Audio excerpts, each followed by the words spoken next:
Halo, Assalamualaikum dan salam sejahtera. Kembali lagi bersama dengan saya di Tengkorak Channel. Pada kalian yang menonton video ini, masih lagi kita membahas seputar sepak bola. Hari ini semua mata tertumpu pada timnas Indonesia. Kerana apa? Bila melihat Indonesia berada dalam satu grup yang mana dikatakan grup gergasi yang akan dihadapi oleh timnas Indonesia untuk putaran yang ketiga ini, adalah tim-tim yang mempunyai ranking yang jauh di atas ya. Indonesia berada ranking 131, manakala yang bakal akan ditempuhi oleh timnas Indonesia ini ada yang ranking 24, ada yang ranking ke-50, dan pokoknya timnas Indonesia adalah ranking paling rendah dalam grup C untuk kualifikasi Piala Dunia round ketiga ya, untuk putaran yang ketiga ini. Jadi guys, bila melihat sebelum ini ramai yang meremehkan timnas Indonesia ya, terutamanya dalam tim ataupun grup C ini. Mereka melihat timnas Indonesia ini adalah tim yang lemah kerana ranking sejak pun dorang lihat berada pada 131, yang mana ketika timnas Indonesia dalam satu grup C ini, mereka tidak menduga bahawa apa yang telah berlaku apabila dua laga yang sudah ditempuhi oleh timnas Indonesia, kedua-dua laga itu penampilan timnas Indonesia cukup baik dan sehingga saat ini belum lagi terkalahkan ya. Dan bila melihat yang bakal akan tampil lagi selepas ini pada perlawanan ketiga untuk putaran ketiga nih ya guys, yaitu ada beberapa orang lagi yang bakal akan gabung dengan timnas Indonesia. Jadi itulah saya lihat ya, setiap kali penampilan timnas Indonesia pasti akan ada pemain-pemain baru ya yang dinaturalisasi untuk memperkuatkan timnas Indonesia, seperti mana Martin Paes. Sebelum ini ramai yang tidak menduga sama ada Martin Paes ini bisa tampil atau tidak, tetapi akhirnya pada laga menentang Arab Saudi di situ Martin Paes telah tampil, dan begitu juga pada perlawanan menentang Australia Martin Paes juga tampil, dan di situ kedua-dua penampilan Martin Paes dalam timnas Indonesia, kedua-dua itu Martin Paes mendapat gelar Man of the Match. Nah, di sini kita lihat dikatakan mereka terlalu sulit dianalisis ya. Mancini ingatkan Bahrain dan China, Indonesia lebih berbahaya saat away. Jadi saya tengok ya, berkemungkinan besar kenapa setiap kali penampilan timnas Indonesia pasti akan ada orang-orang baru ataupun yang baru dinaturalisasi. Mungkin ini adalah strategi ya Indonesia agar pihak lawan tidak bisa membaca bagaimana corak permainan timnas Indonesia. Kalau mungkin perlawanan sebelum ini ada pemain-pemain yang belum gabung, jadi di situ mereka tidak dapat membaca bagaimana kombinasi pemain-pemain itu. Jadi apapun sebelum ini, kalaulah Indonesia diremehkan oleh tim lawan yaitu grup C ini, telah terbukti ya Indonesia pada dua laga yang mereka tempuhi ini mereka bermain cukup baik, dan tidak mustahil ya, tidak mustahil timnas Indonesia boleh melaju sampai ke final. Itu yang saya nampak kesan daripada penampilan timnas Indonesia yang memang cukup baik sehingga hari ini ya. Apapun coba kita tengok dulu di sini bagaimana Mancini sampai ingatkan Bahrain dan China ya, Indo lebih berbahaya saat away, dan saat ini semua se-ASEAN kita mendukung timnas Indonesia untuk perjuangan putaran yang ketiga ini. Apapun, langsung kita semak video ini. Jom. Mereka terlalu sulit dianalisis. Ini Jay Eges, seorang kapten. Dia kapten. Wah, Pak Erick Thohir, Pak Jokowi, menteri olahraga pun ada. Oh, ini momen-momen setelah selesai perlawanan. Timnas Indonesia menuju Piala Dunia memang nggak mudah, sebab di round 3 ini Kita tentu tahu kalau tim Garuda mesti melawan tim-tim yang secara pengalaman jauh lebih unggul. Terutama ya jelas Jepang, Australia, dan Arab Saudi, yang mana ketiganya adalah tim langganan Piala Dunia. Meskipun begitu, 2 poin hasil dari laga melawan Arab dan Australia dirasa menjadi bukti kalau Indonesia bisa kok memberikan perlawanan berarti. Nah, di satu sisi, baik Bahrain ataupun China, kayaknya yakin banget bisa ngalahin Indonesia. Faktor tuan rumah plus perbedaan ranking menjadi dasar dua negara tersebut meyakini itu.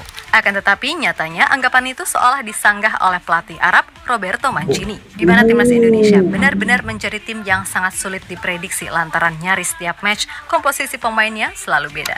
Gak cuma itu aja, berkaca dari yang sudah-sudah, fakta membuktikan kalau timnas Indonesia nyatanya malah bisa jadi lebih berbahaya ketika main away. Itulah mengapa Mancini memberikan peringatan agar Bahrain serta China gak menganggap laga melawan Indonesia akan berlangsung mudah, walaupun mereka udah mensiasati segala hal yang akan dilakukan di kandang sendiri.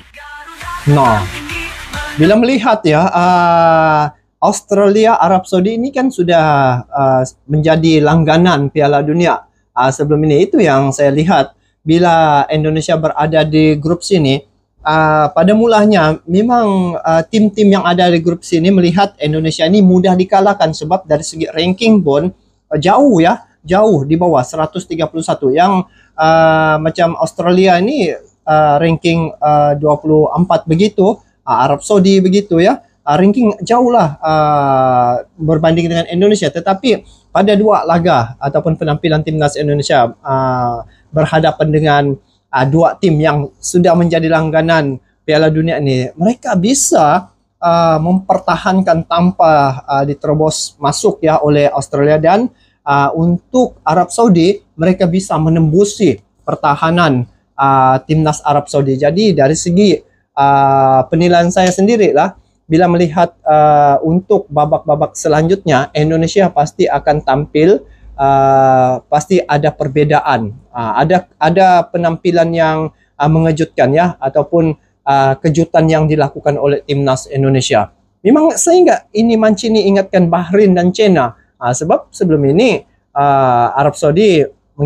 memikirkan mungkin mereka boleh kalahkan Indonesia, sebab dari segi ranking pun sangat jauh ya. Tetapi hasilnya mereka boleh imbang. Jadi ini satu petanda yang baik untuk timnas Indonesia. Bagus untuk musim sekarang nih guys. Indonesia menjadi tumpuan ya, baik media lokal maupun internasional. Persiapan demi persiapan terus dilakukan PSSI agar di bulan Oktober nanti timnas Indonesia bisa meraih hasil maksimal. Di mana selain memastikan semua akomodasi lancar, PSSI juga berupaya agar May Silgers dan Eliano Rangers bisa segera beralih jadi WNI untuk kemudian didaftarkan. Nah, dengan komposisi yang ada plus masuknya May dan Eliano, harusnya target meraih 2 kemenangan atas Bahrain ataupun China bukanlah hal yang mustahil. Meskipun di satu sisi 100% itu nggak akan mudah didapat, karena pastinya mereka pun juga nggak mau malu di kandangnya sendiri. Bahrain, setelah kena hajar 5-0 dari Jepang, pastilah bertekad akan melakukan apapun buat menang. Dan semua tahu kan, kalau tim yang satu ini udah ketahuan kontroversinya gimana, enggak pemain, enggak supporter, enggak federasinya, semuanya sama aja. Kemudian China juga pastinya akan melakukan apapun usai di 2 laga pertama kalah mulu. Lalu mereka juga nggak mau kena amuk supporter lagi. Yang mana itu diperkirakan bakal lebih parah andai mereka nggak bisa menang atas Indonesia yang secara ranking jauh di bawah. Dan jangan lupa, Branko Ivankovic tentu nggak mau jadi korban selanjutnya dari Shin Taeyong. Setelah kemarin Graham Arnold masuk daftar terbaru sebagai pelatih yang out usai mendapatkan hasil minor melawan Indonesia. Bahaya ya.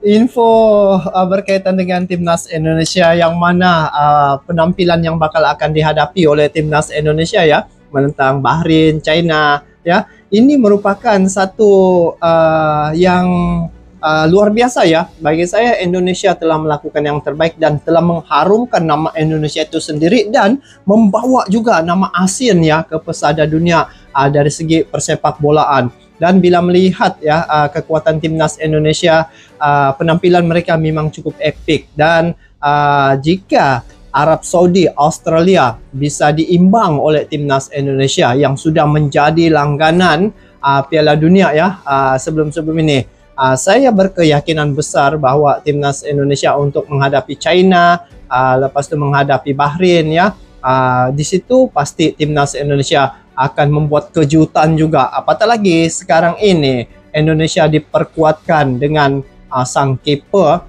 yang begitu mantap ya, yaitu Martin Paes. Saya sendiri telah melihat penampilannya depan mata. Dia bagaimana dia menyelamatkan beberapa tembakan yang kencang yang telah dilakukan oleh timnas Australia di Gelora Bung Karno baru-baru ini pada 10 hari bulan yang lepas. Di situ Martin Paes telah menyelamatkan 5 tembakan kencang yang telah dilakukan oleh Australia, dan dari segi penyerang juga tidak kurang hebatnya. Jadi ini juga mungkin berkat di atas hadirnya pelatih striker ya untuk timnas Indonesia yang berasal daripada Korea Selatan sama-sama dengan Coach Sintayong. Jadi memang benarlah Indonesia ya, dia terlalu sulit untuk dianalisis karena Coach Sintayong ini merupakan seorang coach yang begitu bijak ya, mengatur, dan juga dengan adanya Pak Erick Thohir yang mempunyai pengalaman yang cukup luas dari segi politik sepak bola nih. Siapa pemain-pemain yang harus tampil, siapa pemain-pemain yang harus gabung, dia sudah ada dalam rencananya itu. Dan hari ini bila melihat penampilan timnas Indonesia memang tidak mengecewakan. Kami sebagai penikmat sepak bola dari Malaysia pun rasa begitu suka ya penampilan timnas Indonesia, rasa terhibur dan juga rasa berpuas hati dengan penampilan timnas Indonesia, sehingga kami sendiri datang ke Indonesia, ke Gelora Bung Karno, menyaksikan sendiri penampilan timnas Indonesia yang kalau sebelum ini selalu direndah-rendahkan oleh tim lawan ya. Apatah lagi berada di grup yang mana grup C ini ada beberapa tim yang sudah menjadi langganan Piala Dunia, tetapi telah terbukti ya, Indonesia telah membuktikan bahwa dari segi ranking ya, walaupun 131 peringkat ranking timnas Indonesia, tetapi mereka bisa imbang juga ya dengan Australia, dengan Arab Saudi. Dan untuk penampilan Indonesia selepas ini, saya rasa memang ada kejutan yang akan berlaku. Jadi ternyata saat ini timnas Indonesia bukan tim yang bisa diremehkan lagi.